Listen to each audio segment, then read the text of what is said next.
Saya masih kecil, ini untuk memberi bingkai dulu pada apa yang ingin saya sampaikan. Saya masih kecil pada waktu Pak Harto pada waktu itu dipuja-puja di mana-mana. Benar kata Pak Kiflan, saya masih ingat Bung Karno itu dikejar di mana-mana, bahkan demo-demo itu mengatakan mahmilupkan Bung Karno. Gitu. Artinya pada mulanya Pak Harto itu adalah orang yang memang dianggap penyelamat terhadap bangsa ini. Tetapi sejak tahun 78 itu sudah terasa bahwa korupsi sudah mulai merajalela, dan itu baru berhasil kita menjatuhkannya pada tahun 98. Jadi dulu saya adalah orang yang secara politik sangat tidak suka dengan Orde Baru, sehingga saya ikut turun. Tetapi sesudah lama begini, ya, alasan-alasan dulu menjatuhkan Pak Harto tuh KKN misalnya. Nah sekarang KKN lebih banyak loh dari zaman Pak Harto. Iya tuh, lebih banyak. Nggak bisa. Zaman reformasi itu lebih parah. Jadi vertikal horizontal KKN-nya udah pasti. Hutangnya lebih banyak. Indeks Gini rasio kita. Zaman Pak Harto itu kesenjangan kita 0,200. Masih agak imbang, masih agak merata pendapatan itu. Sekarang ini per hari ini 0,435 sudah sangat di lampu merah itu. Iya. Artinya begini, kalau kita dulu menjatuhkan Pak Harto oleh karena dia KKN, apa kita tidak merasa berdosa sekarang ini kepada Pak Harto? Sekarang KKN-nya lebih banyak. Nanti aja. Silakan. Dulu yang korupsi Golkar aja. Sekarang semua partai pakarnya boleh tanya saya secara spontan, siapa yang korupsi di partai ini, siapa korupsi. Saya hafal 10 partai yang sekarang punya nama di parlemen. Punya. Nah oleh sebab itu, maka saya berpikir, oke, secara politik bisa diperdebatkan, tapi secara hukum, berdasarkan Undang-Undang nomor 20 tahun 2009, Pak Harto itu memenuhi segala syarat untuk mendapat pahlawan nasional. Ada 13 syarat di situ untuk menjadi pahlawan nasional. Memenuhi syarat Pak Harto. Kalau mau bicara kesalahan presiden, semua presiden punya salah. Mungkin banyak yang tidak tahu. Ketika Bung Karno mengeluarkan dekret, membubarkan DPR, membubarkan konstituante, Bung Hatta itu nulis buku Demokrasi Kita. Di situ Bung Hatta pun mengatakan Bung Karno itu kudeta. Bung Karno kudeta. Artinya kalau ada orang bilang Pak Harto kudeta, sebelumnya pun sama, sebelumnya pun lagi sama.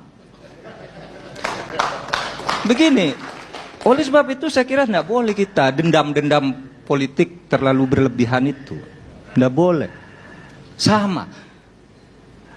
Saya bandingkan ketika isu yang sama menimpa Gus Dur. Gus Dur diusulkan presiden, tidak setuju. Bahkan ada pejabat mengatakan tidak bisa, Gus Dur itu membubarkan DPR, membubarkan parpol.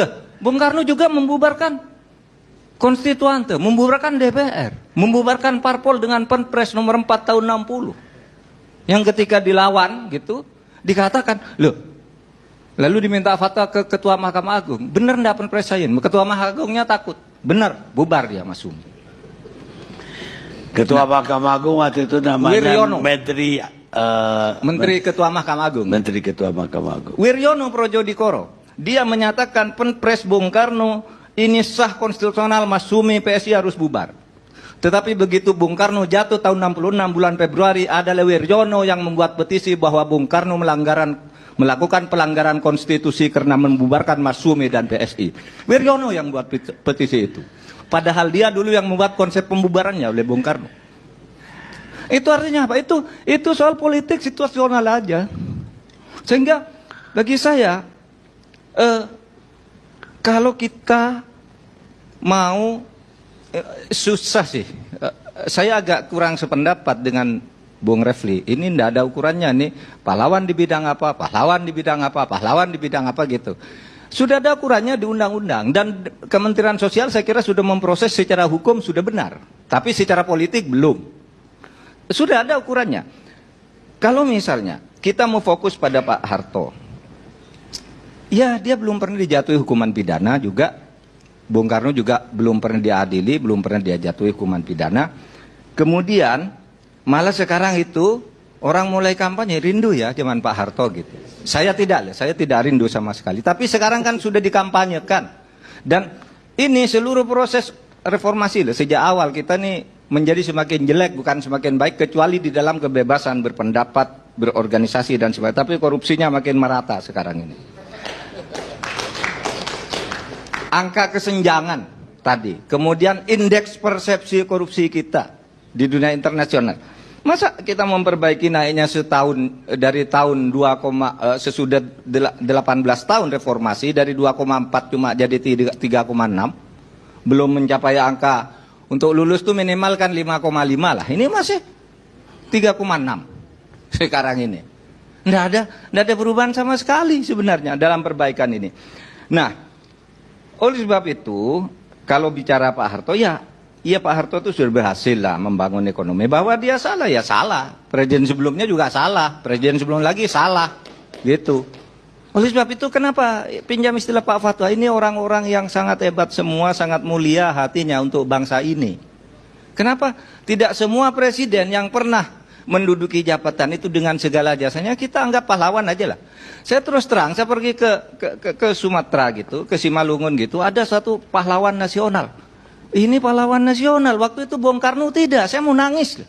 Masa Bung Karno tidak, orang seperti ini ada makam pahlawan nasional namanya, seorang kolonel.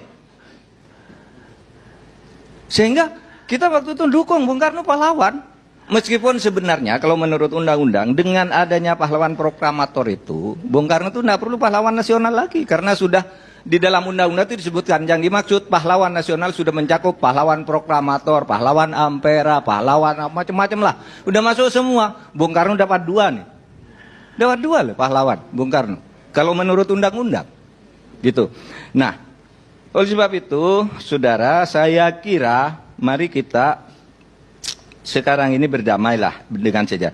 Saya ingin katakan bahwa siapa yang menentukan memberi atau tidaknya itu, pertama harus dikatakan bahwa untuk menjadi pahlawan itu bukan hak orang yang akan mendapat pahlawan, bukan hak. Kalau hak itu bisa dituntut sampai habis. Pahlawan itu adalah hak presiden untuk memberi. Oleh sebab itu, karena itu hak presiden, dewan gelar dan macam-macam itu hanya membantu presiden. Ini tergantung pada kearifan presiden menilai para pemimpin-pemimpin kita yang lalu itu. Kalau bicara Pak Harto jeleknya ya banyak sekali, baiknya juga banyak sekali. Misalnya, karena saya katakan dulu kan didukung pada awal Orde Baru, tapi lama-lama korupsi. Kalau menurut Pak Sumitro itu kan sejak tahun 78 Pak Harto mulai korupsi kan pada waktu itu. Sejak itu pula mahasiswa mulai, maksud saya pemerintahannya korupsi, penuh KKN gitu. Tapi sejak itu pula kemudian mahasiswa berusaha menurunkan Pak Harto dan itu baru berhasil 20 tahun. Nah, jadi sekarang yang menentukan adalah presiden, itu hak presiden. Kalau hak itu bisa dituntut dan bisa tidak. Oleh yang memberikan, bisa diberikan, bisa tidak. Nah, oleh sebab itu kearifan presiden menurut saya kita tunggu. Dan kalau saya sangat bergembira dan bersyukur Bung Karno itu sudah diberi gelar pahlawan nasional. Dan saya berharap Pak Harto pun, Gus Dur pun, SBY pun nantinya. Tapi kalau Pak Gus Dur, SBY itu belum berhak mendapat pahlawan nasional, bukan karena pelanggaran. Karena yang dikatakan pahlawan itu harus sudah meninggal. Kalau belum meninggal tanda jasa namanya. Oleh sebab itu yang mintakan pahlawan nasional untuk Gus Dur itu Gus Dur sudah wafat ya, Pak SBY belum. Boleh, Gus Dur boleh diajukan. Boleh diajukan Gus Dur sekarang ini. Iya, boleh. Dan kita menurut saya sangat layak juga didiskusikan bagaimanapun. Ini orang baik-baik semua lah, pada masanya diperlukan. Dan segala tindakannya pada waktu itu juga diperlukan saat itu. Sekian, Assalamualaikum warahmatullahi wabarakatuh.